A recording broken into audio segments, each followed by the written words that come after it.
we're all struggling to come to terms with the fact that David Amess has been so cruelly taken away from all of us. Less than 24 hours ago, David was in his own constituency doing a local advice surgery, which is something that all MPs do, week in, week out. And of course, David, as I knew him and as we all knew him, was just a passionate advocate and a champion for Southend, this wonderful, wonderful town. And with that, of course, he was a man of the people. He was absolutely there for everyone. He was a much-loved parliamentarian. To me, he was a dear and loyal friend. But also he was a devoted husband and father. And we think of Julia and their children at this really sad time. They're in our thoughts and in our prayers.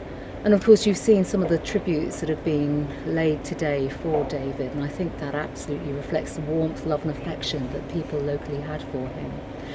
And the Prime Minister and I today have come here to pay our own respects and our tributes to David, while also paying respects to the emergency services and the police in particular, who responded yesterday with both great speed but also with selfless professionalism, as ever putting themselves in harm's way to protect the rest of us.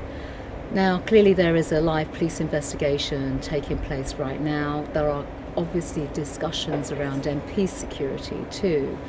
And when we think of David himself, man of the people, he was killed doing a job that he loved, serving his own constituents as an elected democratic member.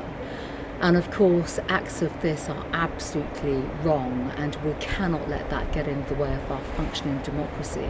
So that is why there are measures underway right now. I convened meetings yesterday. I've been with the Speaker of the House and with the police and our security services to make sure that all measures are being put in place for the security of MPs so that they can carry on with their duties as elected democratic members. But all our thoughts right now are absolutely with David and David's dear, dear family. This is an absolutely tragic time, and we hold them close. We absolutely hold them close in our thoughts and our prayers. And we know this is a town that is grieving as well, because David was their advocate, he was their champion. And I also say, as this is an Essex MP, he was a neighbour of mine. He was deeply loved and warmly regarded and respected. Thank you.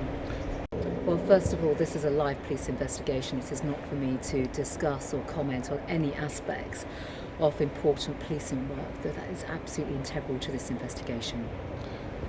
We had a cabinet minister today saying that no MP is safe. You're an MP, you carry out surgeries. How safe do you feel? Well, I think it's important for all members of Parliament, and I've been a member of Parliament myself for 10 years, look at David. David, decades as an elected representative, man of the people, going out doing his duties.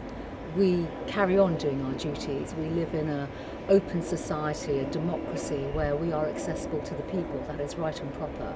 We have measures in place to safeguard our MPs. There have been a lot of lessons that have been learnt over recent years following the appalling murder of our former dear colleague Joe Cox, and other parliamentarians too. Those measures are always under review. There is a review that's underway, has been underway in the last 24 hours. There is direct communication taking place right now. It took place yesterday as well with MPs, all 600 plus MPs, as to their whereabouts, what they're doing in their constituency to make sure that they are protected so that they can go around serving their constituencies in that open way, but in a safe way. It's important that that continues. But how do you... It can be balanced. It can absolutely be balanced, and it has been balanced as well through all the policing measures that have been put in place. There are measures in terms of policing. There are also measures that we have to undertake as well. We take upon ourselves to protect ourselves in terms of surgeries, going around your constituency with those that know where you're going within policing, for example. So there are good measures in place. There'll be further guidance that will go to MPs, clearly, which is led by the Speaker of the House, who I'm working with. I constantly work with the Speaker to ensure that the engagement is there, the support is there, the guidance is there. but importantly, those connections with local policing in local constituencies for local MPs to make sure that MPs can go around doing what they are elected to do while also protecting our communities and the citizens across our communities. But with MPs? We are open to surgeries, doing our job. We will continue to do that. And let's not forget, let's think about David right now as well. I've already described David, who's a dear friend of mine and a loyal friend and colleague, a man of the people. He was killed serving his own constituents and constituency members. We will carry on. We live in an open society, democracy. We cannot be cowed by any individual or any motivation, people with motives to stop us from functioning, to serve our elected democracy. So on that basis, we have measures in place. We'll continue to review and strengthen measures, and rightly so. The Speaker and I will continue to support MPs. Policing will continue to support MPs. That work is underway, and we will continue to absolutely stand by the principles that we are elected by to serve our constituents in the open way in which we have been doing so, but also recognising that there are safety and protection measures that we have to undertake too.